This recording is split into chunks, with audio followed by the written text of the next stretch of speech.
each other.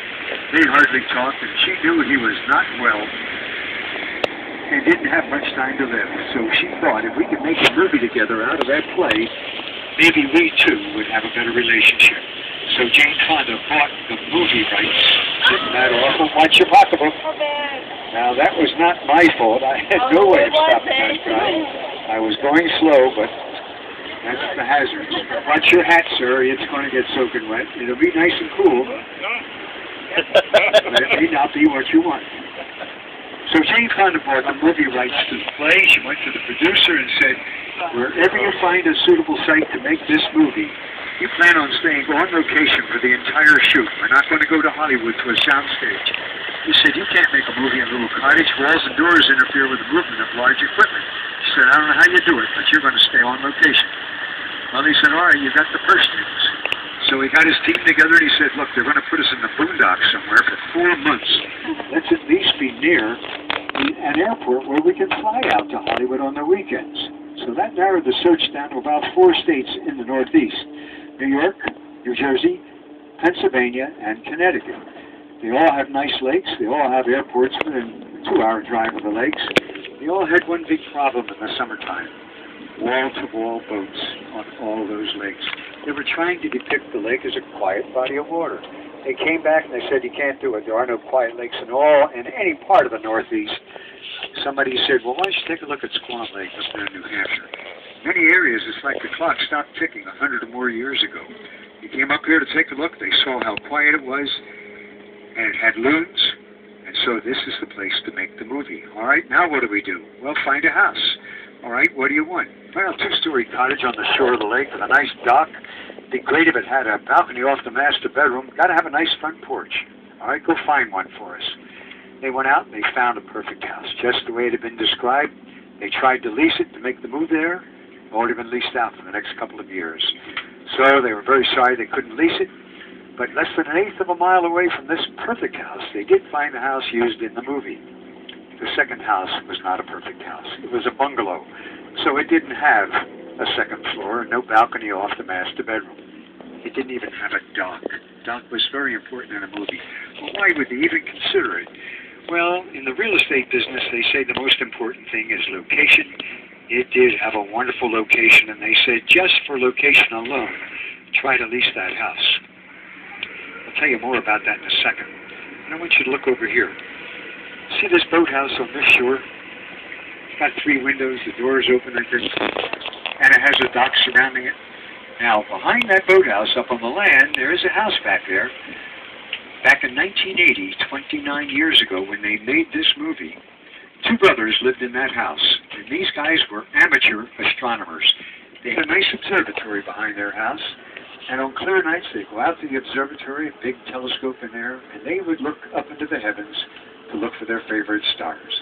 When they heard they were going to make a movie on this lake, they took the telescope out of the observatory, ran it down to the dock surrounding the boathouse, set it up, and instead of looking up into the heavens to see their favorite stars, they looked directly across the lake. You look over there, you see a large brown boathouse on the shore. That boathouse belongs to the Golden Pond property. You never saw that boathouse in the movie. What you saw was a dock. To the left of the boathouse, a clearing, a huge boulder on the right side, and back in the clearing is the Golden Pond house. They're going to get a lot closer. But I want you to know something. You never saw the boathouse that belongs to the Golden Pond house in the movie. What you saw was a dock. But this boathouse belonging to the 2 brothers with the telescope, it didn't play any part in the movie, but it made it into the movie. A panning shot of the shoreline, and there's their boathouse.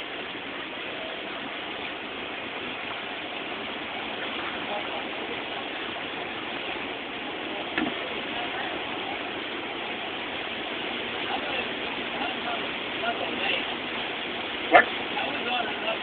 Yes?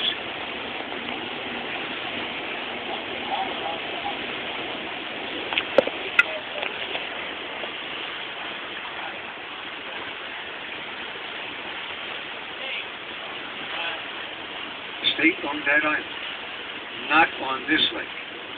No. These are all private islands or all in conservation trust. And we have 35 to 40 islands. Well, an island, right? So why can't I say, is it 35 or 40? Well, sometimes there's a pile of rocks with a tree growing on it, and somebody says, ah, it's a nice little island. Somebody else says, that's not an island, but the guys that are counting them count that as an island. I'll show you one island that started out as a pile of rocks about 8 by 15 feet, and now there's a beautiful house on it. It took them a long time, but all winter and all summer for years, this man hauled rocks out there until he had enough surface to build a house. You'll see it on the way back. Anyway, they found out that this house, that has a wonderful location, belonged to a doctor. This is all part of that Chamberlain Reynolds Forestry Corporation donated land. Now, it belonged to a doctor. His practice was down in Manhattan. They went down to see the doctor, and they said, Doc, we'd like to rent your place up there, or actually lease your place on Squam Lake. We're going to make a movie with Henry Fonda and Jane Fonda. And he said, well, I'll be glad to lease it to you. He said, I'm going off to Europe next spring. And they said, Doctor, it's a wonderful location, but in its present condition, it's useless. We would have to modify your house if we're going to use it. Oh, he said, let me talk to my attorney about that. Well, they drew up a contract. The contract said you can modify this house any way you'd like. But when you return it to the doctor, it has to be in the exact condition in which he leased it to you. Well, they said that's not a problem. They've got good carpenters and technicians. They could handle that. And so they signed that lease, and the doctor went off to Europe the following spring, and they came to work on the house. Now, it was a bungalow sitting on pilings. It had 2 bedrooms, a bathroom, a living room, and a kitchen. They walked in the house. They said, that wall is in the way. We can't move the camera from there. That doorway is too... Why don't we just gut the place? And that's exactly what they did. They gutted this house. And then they invited Mr. Fonda to come up and take a look. He looked at it. He said, it's nice up here. He says, where are we going to get some rest when we're not on camera? They said, oh, we never even thought about that. 29 years ago, there were no motels around here. They only got the notoriety around this area since the movie was made. And so then they look at this sign out here, the orange sign. It says that this is a loon nesting area. Actually, they don't nest in the middle of the lake. But where they do nest, they do spend a good deal of time in the area. And so they want boats to be aware that they might see some loons out here, so they'll put these signs out where there really aren't any loons nesting, just to be aware that there are loons in the area. They most likely nested along the shoreline here, and then as the chicks grow older, they get more adventurous and they get into deeper and deeper water. They stay in shallow water initially for the first 4 weeks or so. Anyway, oh, here's a nice looking house here, this glass house. Yeah, somebody asked me if they have any notable people living this way. Well, this glass house belongs to another candy man, and the candy he makes is shaped like this house. The house is a glass tube. It's 70 feet long, and it's shaped like the candy he makes. Now, when you were a kid, you could buy a piece of the candy for a penny, a piece the size of a digit of your finger. It was chocolate, at least chocolate appearing, in a shape of a tube, wrapped in white paper and twisted at each end. That's got to be a giveaway. Tootsie Roll. The Tootsie Roll people have this house on the lake. Not satisfied with having an unusual tube to have as a living space, they had a stream, an actual stream that ran down the full length of the house, not outside, through the house. Well, can you imagine? It became a steam room. They couldn't live in that house. So what they do for living quarters, to the left of the glass house, they built another, more livable situation. I don't really know what they're doing with that. Maybe they've made a swimming pool area. Maybe it's just a hot house. But whatever it is, that was the original house. It just didn't work out. Anyway, let's go back to the Golden Pond story. They gutted the house, and when Mr. Fonda said, where are we going to get some rest? They said, we'll take care of that problem. And they took this little house sitting on pilings. They lifted it off the pilings. They put a foundation under it.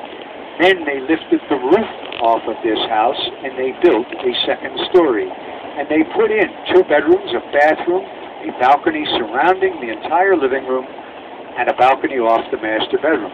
Now they had that perfect house that they had described to their initial house hunters.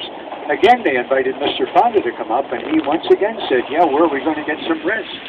And they said, well, there are 2 bedrooms right upstairs.